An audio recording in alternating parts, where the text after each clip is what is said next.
Oi, família.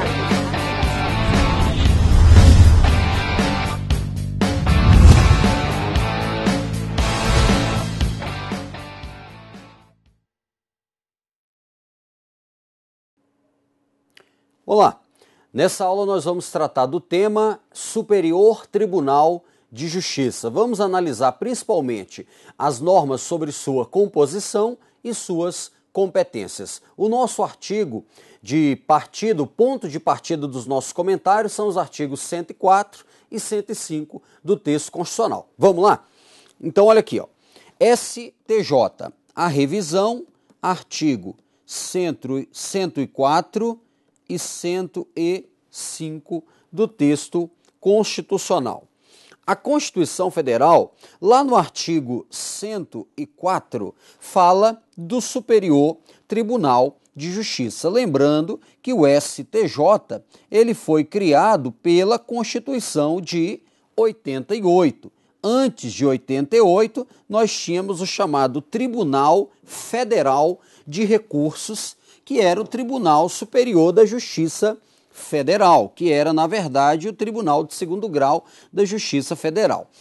Com a Constituição de 88, foi criado o STJ. A Constituição diz que ele compõe-se de, no mínimo, 33 ministros. Perceba que a Constituição, ao estabelecer que a competência mínima é 33, a doutrina defende que a lei pode ampliar essa composição. Perceba que a Constituição tão somente define que, no mínimo, ele terá 33 ministros. Os ministros do STJ serão nomeados pelo presidente da República dentre brasileiros. Vale destacar que os brasileiros podem ser natos ou naturalizados. Não há necessidade de ser brasileiro nato apenas. No caso do Supremo Tribunal Federal, aí sim tem que ser brasileiro nato. A idade é mais de 35 anos e menos de 65, notável saber jurídica e reputação ilibada. Detalhe, o presidente vai nomear após o que? A sabatina no Senado Federal. O Senado Federal, conforme previsto lá no artigo 52, inciso 3, a linha A, o Senado vai aprovar.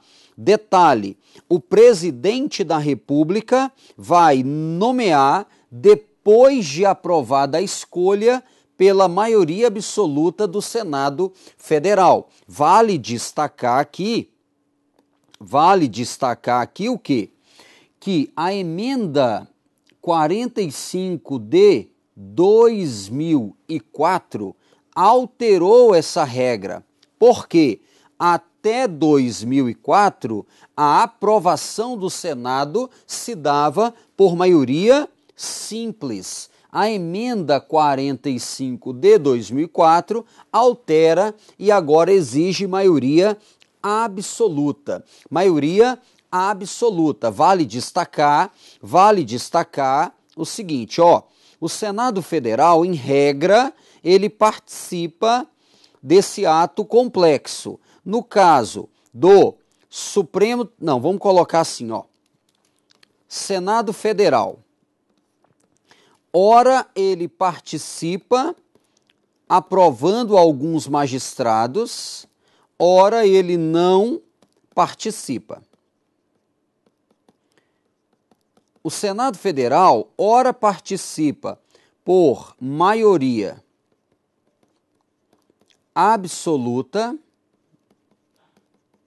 ora, ele participa por maioria simples. E, em alguns casos, ele não participa. Maioria absoluta para o Supremo Tribunal Federal, para o Conselho Nacional de Justiça, para o Tribunal Superior do Trabalho e também para o Superior Tribunal de Justiça com a redação dada pela emenda 45 de 2004. Então, nesses casos aqui, o Senado Federal, em todos esses casos, aqui ó, o Senado Federal, ele vai participar, o presidente vai nomear após a aprovação do Senado por maioria absoluta. No caso do Superior Tribunal Militar, o artigo 123 diz que o Senado participa e lá a aprovação será por maioria simples. Agora, na Constituição Federal, nós temos casos em que o Senado não vai participar. Por exemplo, nos casos de tribunais regionais do trabalho, tribunais regionais federais, também no caso do Tribunal Superior Eleitoral e do Tribunal Regional Eleitoral. Nesses casos, o Senado Federal não participa da nomeação, não participa da aprovação. Então aqui não haverá participação do Senado Federal. Vamos voltar, os ministros do STJ serão nomeados pelo presidente. Dentre brasileiros, vimos naturalizados com mais de 35, menos de 65, notável saber jurídico, reputação ilibada. Vimos que a emenda 45 alterou de maioria simples para maioria absoluta. Beleza, agora vamos continuar. Como é que será essa composição? 1/3 dentre juízes de TRF e 1/3 dentre desembargadores de TJ. Detalhe, quem vai indicá-los ao Senado é o próprio STJ por meio de uma lista tríplice. E o outro terço em partes iguais dentre advogados e membros do Ministério Público Federal, Estadual, do DF e territórios, alternadamente, indicados na forma do artigo 94. Então, o que nós temos aqui? Nós temos, então, no STJ, no mínimo, 33 ministros. Vale destacar que a Constituição, como eu disse, estabelece uma composição mínima de 33 e o regimento do STJ definiu o limite, o número em 33. Esse 33 será dividido em terços. 1/3 juiz de TRF, 1/3 composto por desembargadores de TJ e 1/3 entre a OAB e o Ministério Público. Ministério Público Federal, Ministério Público Estadual e do Distrito Federal e territórios. Vale destacar que no caso dos juízes de TRF e desembargadores, haverá uma lista tríplice elaborada pelo próprio STJ.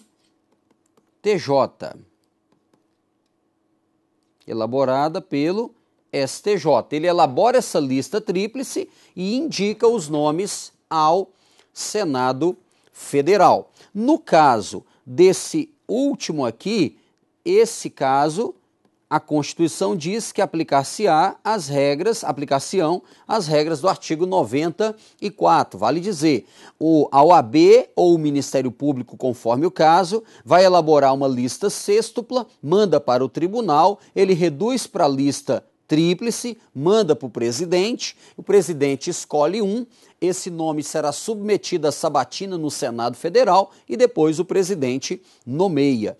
Aqui é o que a doutrina chama de terço constitucional. Fica atento, no STJ não há tecnicamente o quinto constitucional, porque não é um quinto, é 1/3 e esse terço será preenchido obedecendo-se às regras do quinto. Então perceba, é o terço constitucional preenchido obedecendo às regras do quinto. Então não há quinto constitucional no STJ, há simplesmente o terço constitucional.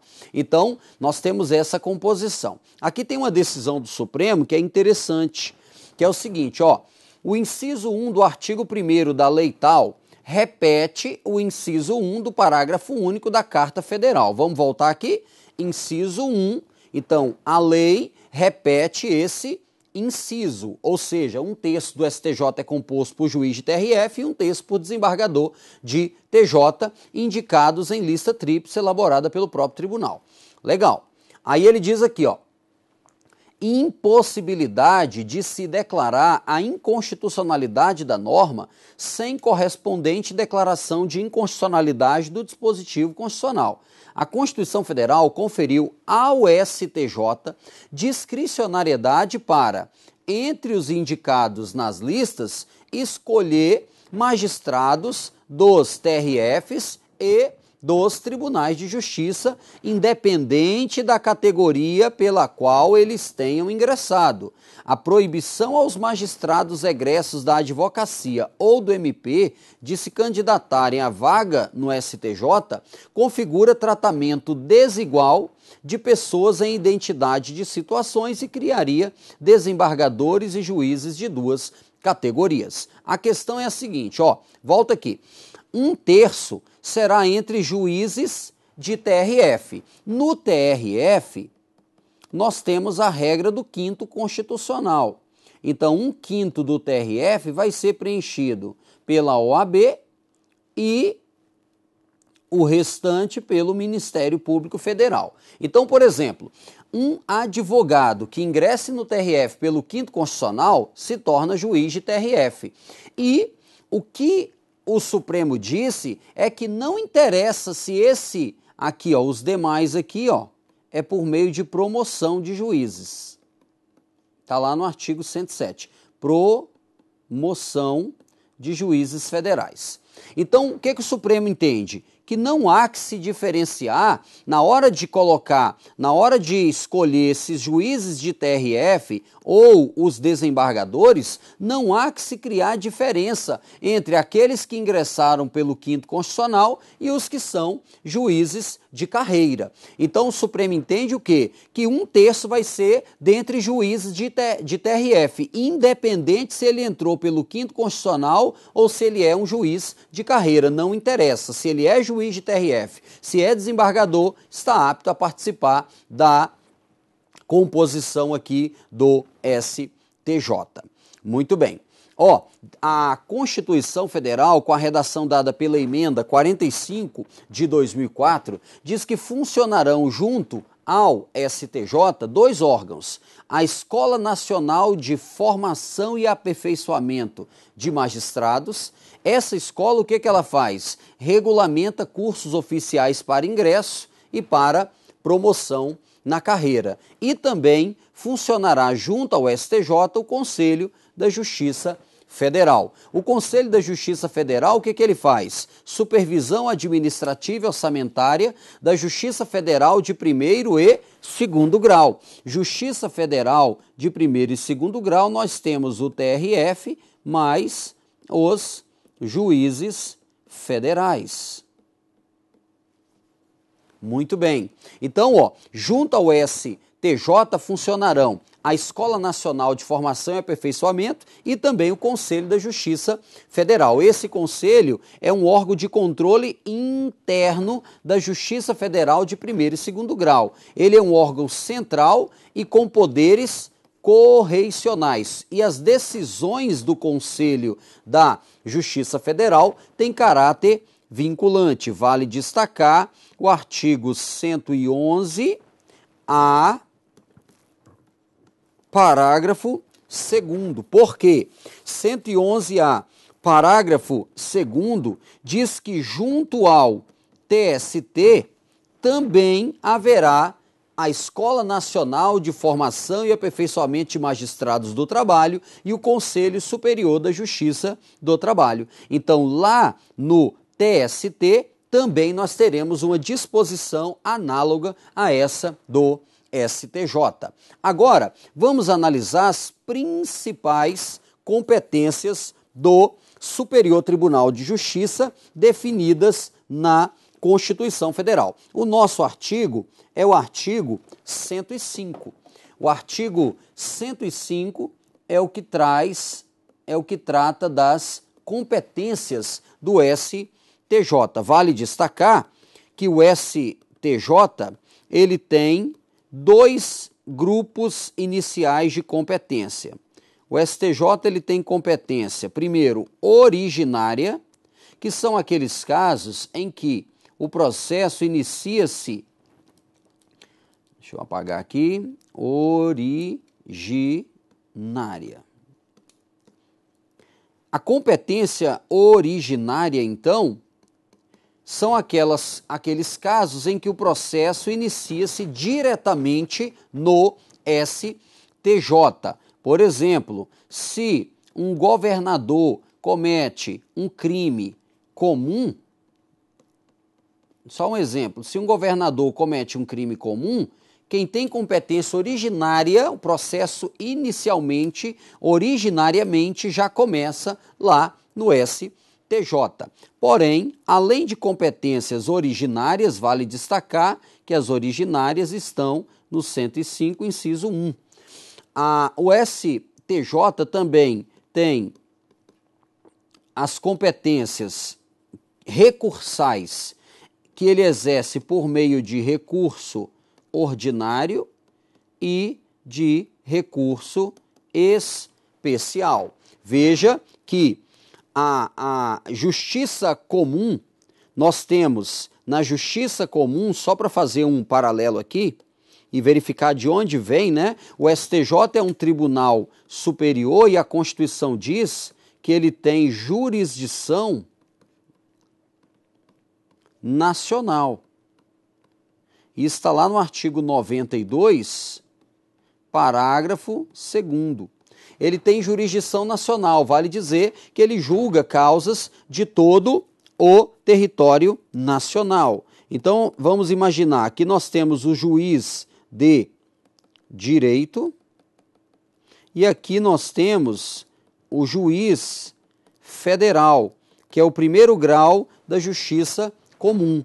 Aqui nós temos o Tribunal de Justiça e aqui nós temos o Tribunal Regional Federal, que é o segundo grau da justiça comum, os tribunais inferiores da justiça comum. E aqui nós temos o STJ. Então, o STJ, em grau de recurso, ele vai analisar, então, recurso contra decisões dessa justiça comum estadual e federal. A Constituição, lá no artigo 105, inciso 2, cuida dos casos em que o STJ vai analisar recurso ordinário. Já no inciso 3, artigo 105, inciso 3, nós vamos estudar os casos em que ele vai julgar o chamado recurso especial, em que ele vai trazer a uniformização da interpretação da lei no âmbito do Brasil. A primeira competência originária e importante do STJ é julgar nos crimes comuns quem?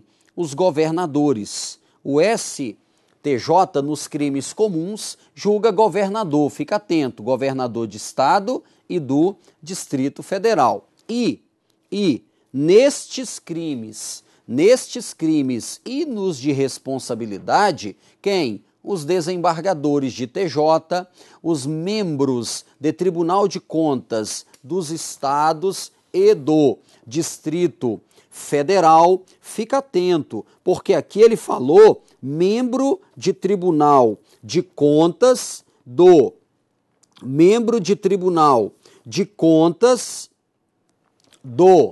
Estado e do DF. Fica atento porque membros do Tribunal de Contas da União serão processados e julgados onde? Lá no Supremo Tribunal Federal, é o que está no artigo 102, inciso 1, a linha C.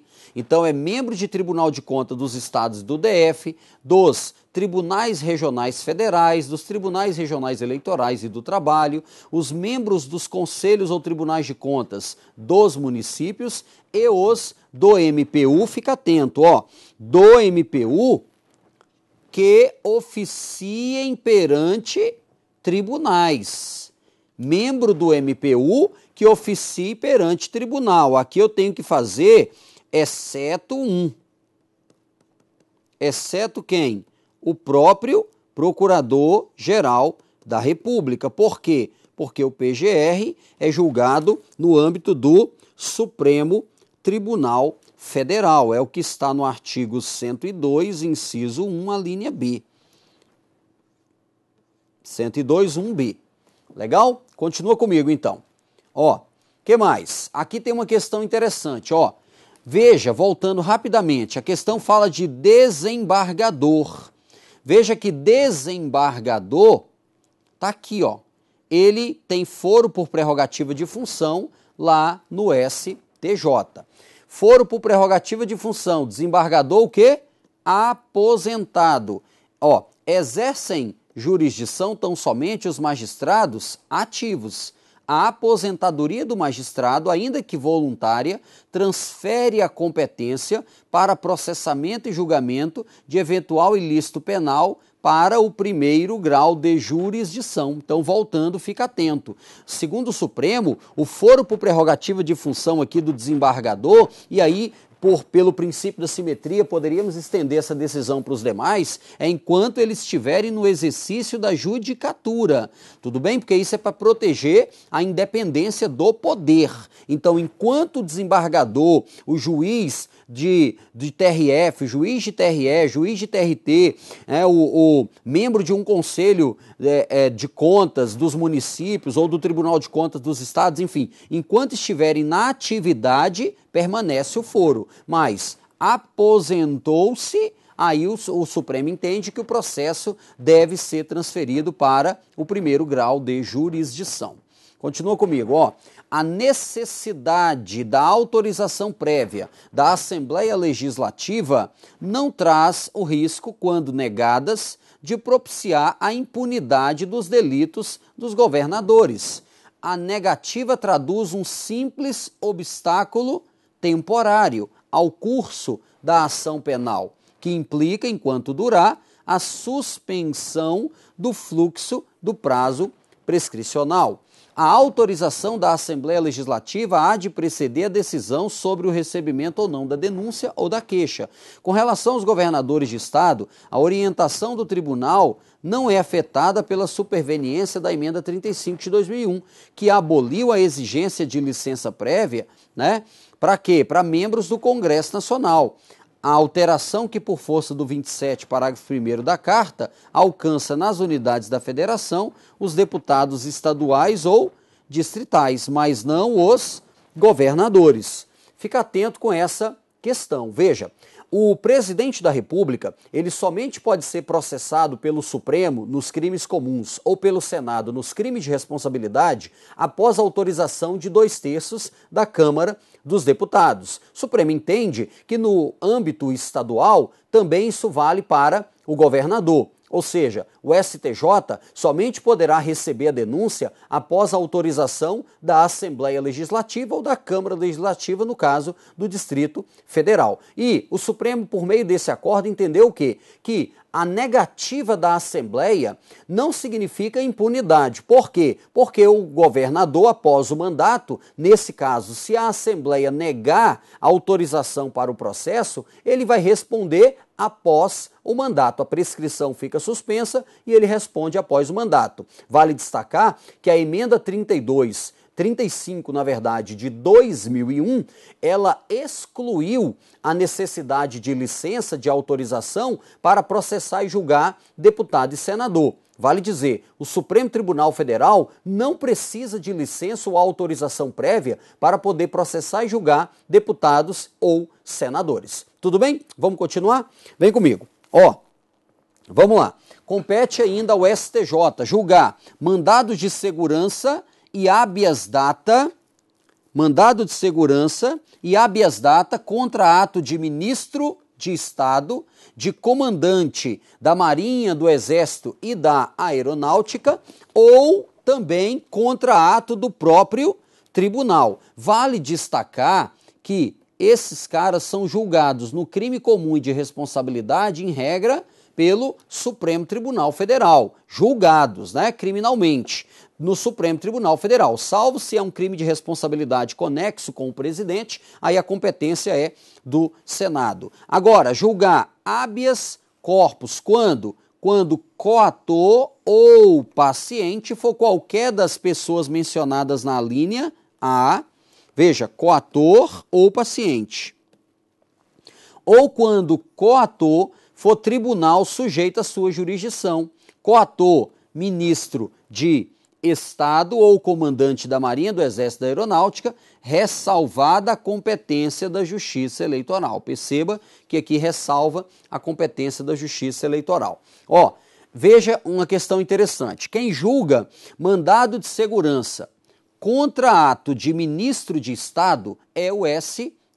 Mas olha essa decisão do Supremo. Compete ao Supremo processar e julgar originariamente pedido de habeas corpus, aqui também, habeas corpus também, está aqui, voltando, aqui, habeas corpus quando coator paciente for qualquer das autoridades da linha A, que é aquela governador, desembargador, membro de Tribunal de Contas, ou quando coator for ministro de Estado ou os comandantes da Marinha, do Exército, da Aeronáutica. Ao Supremo, compete ao STF processar e julgar originariamente pedido de habeas corpus impetrado contra ministro de Estado se o writ tiver por objetivo impedir o quê? A instauração de processo extradicional contra súdito estrangeiro. Fica atento, O artigo 102, inciso 1, a linha G, diz que quem processa e julga originariamente pedido de solicitação de extradição é o Supremo Tribunal Federal. Então, se tem um habeas corpus envolvendo pedido de extradição, aí, mesmo que o coator seja ministro de Estado, aí, nesse caso, a competência se desloca para o Supremo Tribunal Federal. Fica atento. Ainda, conflitos de competência entre quaisquer tribunais, ressalvado o disposto no 102.1. Por que aqui? Porque aqui envolve tribunais superiores. Se envolve tribunais superiores, aí a competência para julgar o conflito de competência é do Supremo Tribunal Federal, bem como entre tribunal e juízes a ele não vinculados, ou entre juízes vinculados a tribunais diversos. Então, por exemplo, um conflito de competência entre o juiz do Estado A versus o juiz do Estado B. Ora, o juiz aqui é vinculado a um tribunal, esse vinculado a outro tribunal. Quem é que vai julgar esse conflito entre juízes vinculados a tribunais diversos? O conflito de competência é julgado aqui, nesse caso, pelo STJ. Conflito de atribuições entre autoridades administrativas, veja, conflito de competência é entre órgãos do Poder Judiciário. Conflito de atribuições é entre órgãos que não compõem o Poder Judiciário. Conflito de atribuições entre autoridades administrativas e órgãos judiciários da União, ou entre autoridades judiciárias de um Estado e administrativas de outro, ou do DF, ou entre as do DF e da União. Legal. A homologação de sentenças estrangeiras e a concessão de exequato às cartas rogatórias. Detalhe, a emenda 45 de 2004, ela transferiu essa competência do STF para o STJ. Fica atento. Essa competência para homologar sentenças estrangeiras, as sentenças estrangeiras para serem executadas no Brasil, tem que ser homologada. Até 2004, a homologação cabia ao Supremo. A emenda 45 transferiu para o STJ. O STJ, ele homologa e concede o exequatur, ou seja, a permissão para que a sentença seja executada no Brasil. Detalhe, o artigo 109.10 diz que compete aos juízes federais processar e julgar o quê? Os crimes de ingresso ou permanência irregular de estrangeiro, e compete a eles a execução de carta rogatória, né, que é o pedido de um país feito a outro, pedido de um juiz de um país feito à autoridade judiciária de outro país é feito por meio de carta rogatória. E quem vai executar essa carta rogatória após o exequatur e quem vai executar a sentença estrangeira após a homologação é o juiz federal. Então, o STJ homologa e concede o exequatur e o juiz federal é que vai dar a execução. Legal? Agora, ó, julgar em recurso ordinário. O quê?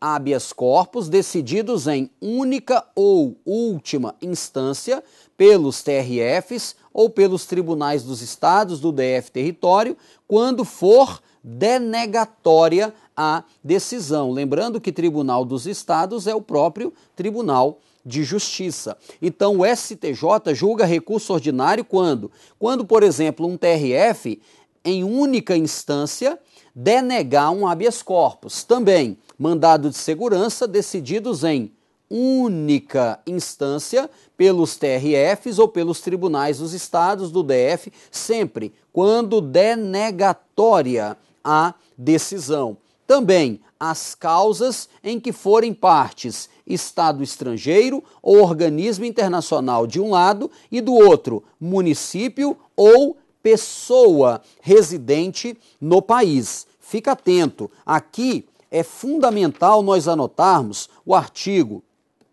109, inciso 2, porque quem julga originariamente essa causa é juiz federal e o recurso ordinário vai direto para o STJ. Também temos que anotar o artigo 102, inciso 1, 102, inciso 1, a linha E. 102, inciso 1, a linha E. Por quê? O STF julga conflito desse tipo quando envolver quem? Quando envolver a União, os estados, o Distrito Federal ou envolver territórios. Então fica atento. Se envolve município ou pessoa residente ou domiciliada no país, quem é que julga? É juiz federal e o recurso ordinário vai direto para o STJ. Se envolve União, Estado, DF, município, aí a competência originária é do Supremo Tribunal Federal. E aqui para a gente fechar, julgar em recurso especial as causas decididas em única ou última instância por quem? Pelos TRFs ou pelos tribunais dos estados do DF. Quando a decisão recorrida, primeiro, contrariar um tratado ou uma lei federal ou negar-lhes vigência, então uma decisão de TRF contrariou tratado ou contrariou uma lei federal. Então, nesse caso, ou negar vigência, recurso especial no âmbito do STJ. Ainda, julgar válido ato de governo local contestado em face de lei. Então, conflito entre ato e lei. Quem julga é o STJ. Vale destacar, nesse caso, o artigo 103, aqui ó, o artigo, na verdade, 102, inciso 3. 102, inciso 3, a linha, aqui ó, a linha C e D, que é a competência do Supremo para julgar recurso extraordinário quando houver conflito de lei contestada em face da Constituição ou lei local contestado em face de lei federal. Então, conflito de leis, aqui ó, lei local versus lei federal. Aí será recurso extraordinário direto no âmbito do Supremo Tribunal Federal. E der à lei interpretação divergente da que lhe haja